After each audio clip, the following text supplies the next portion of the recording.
بسم اللہ الرحمن الرحیم۔ فقہی ماخذ کا جو آخری ماخذ ہے وہ ہے مصالح مرسلہ۔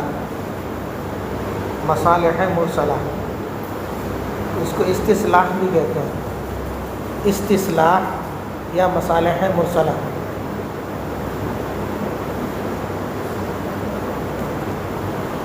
استصلاح کی جو بنیاد ہوتی ہے وہ ہوتی ہے مصلحت پر، یعنی کسی بھی مسئلے کا جو حکم بیان کیا جاتا ہے وہ صرف مصلحت کو سامنے رکھ کر کے بیان کیا جاتا ہے کہ اس مسئلے میں گنجائش جو دی جا رہی ہے اس وجہ سے دی جا رہی ہے کہ اس میں مصلحت ہے، اس میں عامت الناس کا فائدہ ہے۔ مصلحت کے علاوہ کوئی بھی چیز پیش نظر نہیں ہوتی۔ اسی وجہ سے بہت سارے فقہاء نے اسے ماخذ قرار نہیں دیا، جبکہ بعض اس کی طرف گئے کہ یہ بھی ماخذ ہے، یعنی صرف پیش نظر مصلحت ہوتی ہے جس کی بنیاد پر حکم لگایا جاتا ہے۔ اور مصالح مرسلہ کی تعریف یہ ہے، المصالح المرسلہ وهي التي لم يشهد لها اصل شرعي من نص او اجماع لا بالاعتبار ولا بالالغاء۔ المصالح المرسلة وهي التي لم يشهد لها اصل شرعي من نص او اجماع لا بالاعتبار ولا بالالغاء،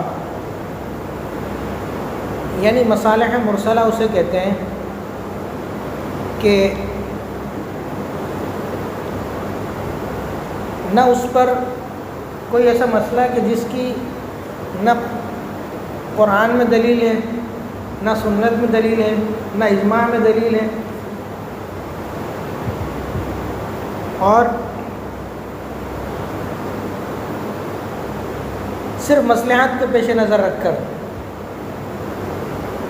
اس کا حکم بیان کیا گیا ہے۔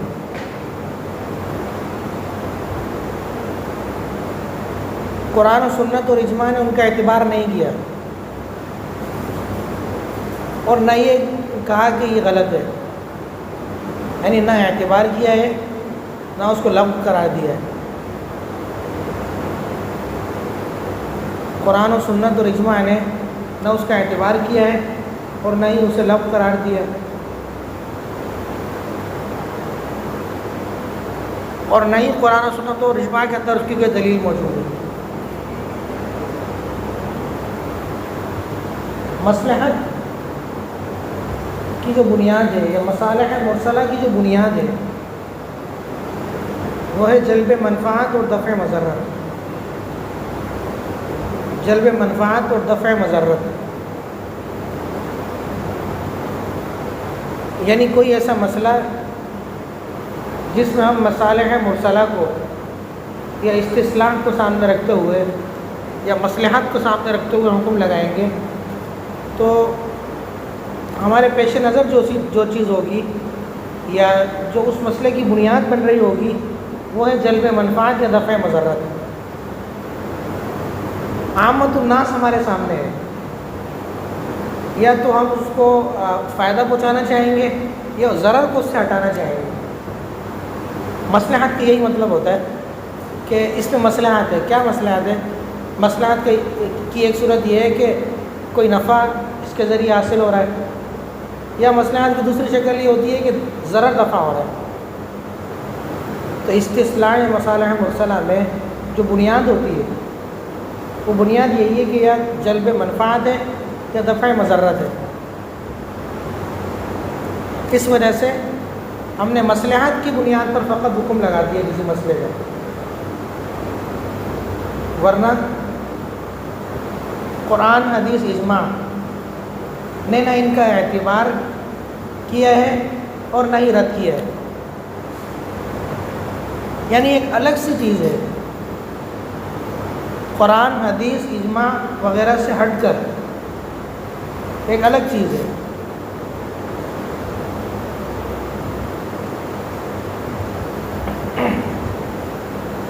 مصالح مرسلہ کی شرائط. مصالح مرسلہ کی شرائط. اس کی پہلی شرط یہ ہے کہ اس کے بابت کوئی نص موجود نہ ہو. اگر نص موجود ہے تو ظاہر سی بات ہے ہم اس نص کو لیں گے، پھر وہ حکم تو کتاب اللہ سے ثابت ہو جائے گا یا سنت رسول اللہ سے ثابت ہو جائے گا. دوسری شرط یہ ہے کہ کوئی نظیر نہ ہو کہ اس پر قیاس کیا جا سکے. مصالح مرسلہ اور قیاس کے اندر یہی فرق ہے کہ قیاس میں نظیر ہوتی ہے، اس پر مسئلے کو قیاس کر لیتے ہیں، لیکن مصالح مرسلہ میں نظیر بھی نہیں ہوتی. ہمارے سامنے کوئی نظیر بھی نہیں ہوتی کہ مسئلے کو اس پر قیاس کر لیں، صرف مصلحت ہوتی ہے. کسی مسئلے کا حکم بیان کریں گے تو صرف مصلحت کو دیکھ کر، اس کی نظیر بھی نہیں ہے ہمارے سامنے. تیسری شرط یہ ہے کہ نص یا اجماع کے معارض نہ ہو. نص یا اجماع کے معارض نہ ہو وہ حکم. چوتھی شرط یہ ہے کہ وہ مصلحت شخصی نہ ہو، بلکہ اس میں مفاد عامہ پیش نظر ہو. امت کا مفاد ہو یا ملکی مفاد ہو، مفاد عامہ پیش نظر ہو. وہ مصلحت شخصی نہ ہو. پانچویں شرط یہ ہے کہ اگرچہ ہمارے سامنے اس حوالے سے کوئی نص تو موجود نہیں ہے، کوئی اصل موجود نہیں ہے، لیکن شریعت کی جو قواعد ہیں، شریعت کے جو عمومی ضوابط ہیں، ان ضوابط کی روشنی میں اس کا مصلحت ہونا معلوم ہو کہ واقعی مصلحت ہے. شریعت کے جو عمومی اصول و ضوابط ہیں ان کی روشنی میں اس کا مصلحت ہونا معلوم ہو کہ واقعی یہ مصلحت ہے اور اس کی بنیاد پر آگے حکم بیان کیا جا سکتا ہے.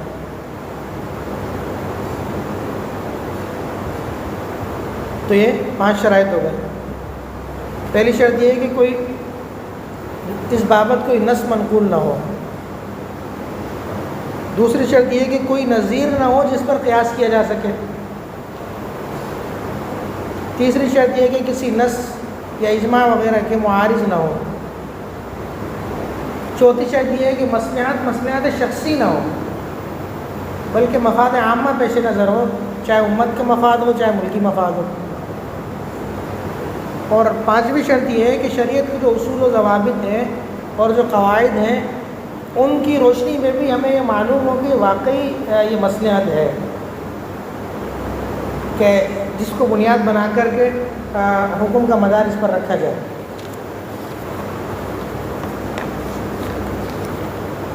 امام مالک رحمۃ اللہ علیہ نے مصالح مرسلہ کا بہت اعتبار کیا ہے، اور مصالح مرسلہ امام مالک رحمۃ اللہ علیہ کی طرف ہی زیادہ منسوب ہے. دیگر ائمہ نے بھی اعتبار کیا ہے، لیکن امام مالک رحمۃ اللہ علیہ نے اس کو دیگر کے مقابلے میں زیادہ لیا ہے. امام مالک رحمۃ اللہ علیہ نے دیگر ائمہ کے مقابلے میں مصالح مرسلہ کو زیادہ لیا ہے، اور اس کی نسبت امام مالک کی طرف کی عموماً کی جاتی ہے. اس کے بعد اس کی حجیت کہاں سے ہے، مصالح مرسلہ کی حجیت کہاں سے ہے استصلاح کی؟ تو اس کی حجیت ہے حضرات صحابہ کے عمل سے. حضرات صحابہ کے عمل سے. حضرات صحابہ کا طریقہ یہ تھا کہ وہ بہت سے مسائل میں مصلحت کو پیش نظر رکھ کر کے حکم کا مدار اس پر رکھتے تھے. حضرات صحابہ کسی چیز کا حکم بیان کرنے میں مصلحت کو پیش نظر رکھتے تھے، لیکن حضرات صحابہ کے بعد مصالح مرسلہ کا دائرہ محدود ہوتا گیا. مصالح مرسلہ کا دائرہ محدود ہوتا گیا، اور حضرات صحابہ کے بعد لوگوں نے زیادہ کوشش نہیں کی اس بات کی کہ مصلحت کی بنیاد پر حکم بیان کیا جائے، اور قیاس کی طرف زیادہ لوگ گئے کہ کوشش یہ کی جائے کہ قیاس کریں، کوئی نظیر مل جائے، اس نظیر پر اس حکم کا مدار رکھیں،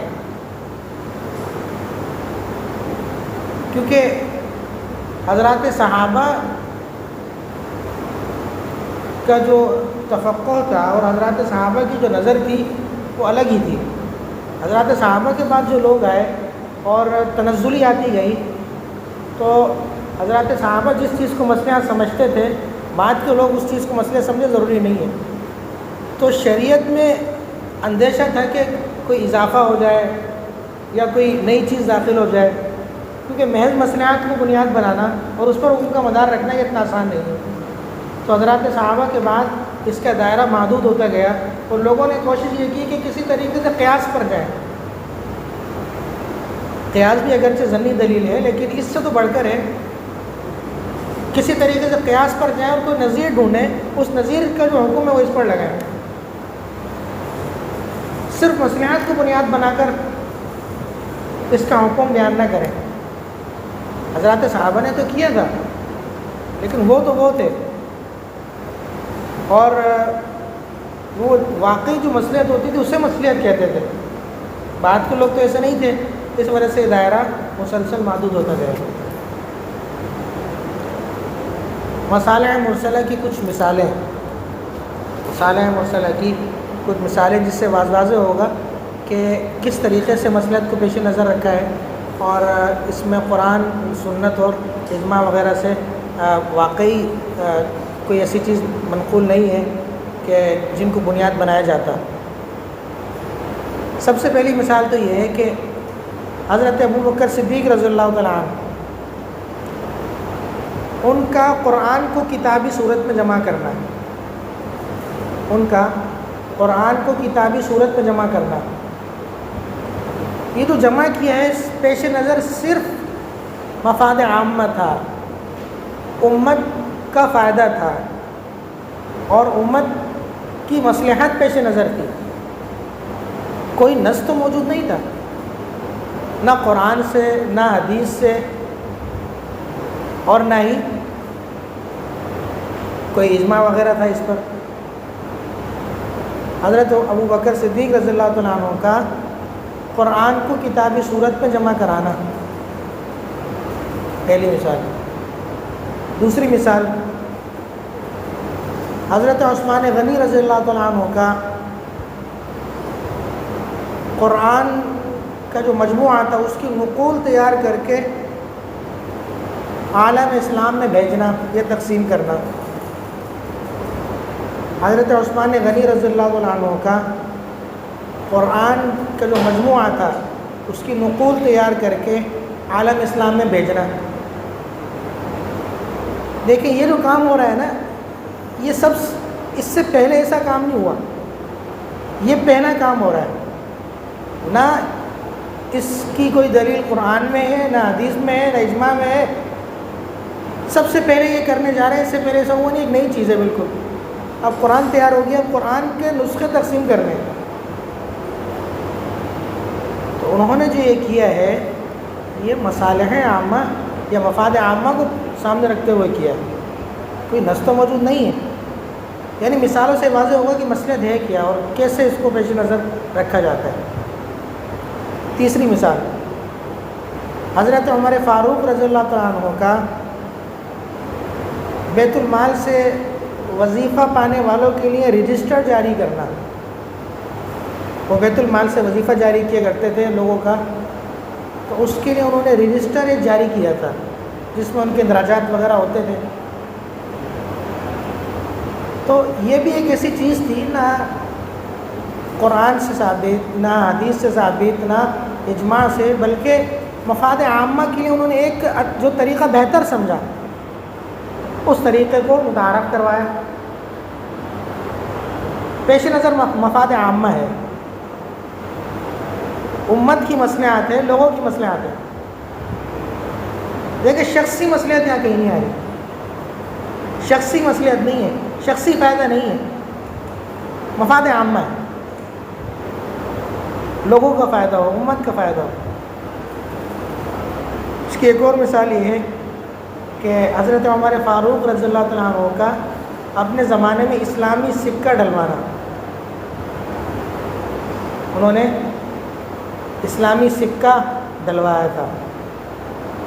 تو ایک نیا کام کرنے جا رہے تھے، نیا کام کرنے کے لیے ان کے سامنے کچھ تو ہونا چاہیے تھا نا، یہ چیز نہ نص میں ہے نہ اجماع سے ثابت ہے۔ پیش نظر کیا تھا؟ مصلحت پیش نظر تھی، مفاد عامہ پیش نظر تھا۔ تو اس قسم کی جو دیگر مثالیں ہیں وہ مصلحت کی مثالیں ہیں اور مفاد عامہ کو سامنے رکھ کر کے فیصلہ کیا گیا ہے۔ تو اس قسم کی چیزوں میں مصالح عامہ اور مصلحت اور استثناء واضح ہوتا ہے کہ یہ ہے کیا چیز۔ یعنی حکم اگر قرآن میں نہ ہو، سنت میں نہ ہو، اس پر اجماع بھی نہ ہو اور کوئی نظیر بھی نہ ہو کہ جس پر قیاس کیا جا سکے، تو کوئی ایسی بنیاد جس کی بنیاد پر ہم مسئلے کا مدار قائم کریں، وہ ایک مصالح مرسلہ بھی ہو سکتی ہے، وہ ایک استثناء بھی ایک چیز ہے، اور اس کی بہت ساری مثالیں ہیں۔ بہت سے فقہی قواعد بھی ہیں جو مصالح مرسلہ کے حوالے سے ہیں اور مصالح مرسلہ پر روشنی پڑتی ہے۔ سب سے پہلا قاعدہ ہے الضرر یزال، الضرر یزال۔ میں نے کہا تھا نا، مصالح مرسلہ میں جو بنیاد ہے اور جو چیز پیش نظر ہوتی ہے اصلاً وہ ہے جلب منفعت یا دفع مضرت، جلب منفعت یا دفع مضرت۔ اور یہ دونوں چیزیں بھی ہوتی ہیں مفاد عامہ کے تناظر میں، کہ جلب منفعت ہو وہ بھی امت کو ہو، شخصی نہ ہو، اور دفع مضرت ہو وہ بھی مفاد عامہ کے لیے ہو۔ تو پہلا قاعدہ ہے الضرر یزال، کہ ضرر کو زائل کیا جائے گا، ضرر کو دفع کیا جائے گا۔ اور دوسرا قاعدہ ہے دفع الضرر اولا من جلب المنفعت، دفع الضرر اولا من جلب المنفعت، کہ ضرر کو دفع کرنا اولا ہے جلب منفعت سے۔ منفعت حاصل ہونا ہو، ضرر تو دور ہو، منفعت حاصل ہونا ہو کم از کم ضرر تو دور ہو، تو دفع الضرر اولا من جلب المنفعت۔ تیسرا قاعدہ ہے الضرورات تبیح المحظورات، الضرورات تبیح المحظورات۔ چوتھا قاعدہ ہے المشقۃ تجلب التیسیر، المشقۃ تجلب التیسیر، کہ مشقت آسانی کو لاتی ہے، مشقت آسانی کو لاتی ہے۔ تو مصالح مرسلہ کی یہ کچھ وضاحت ہے۔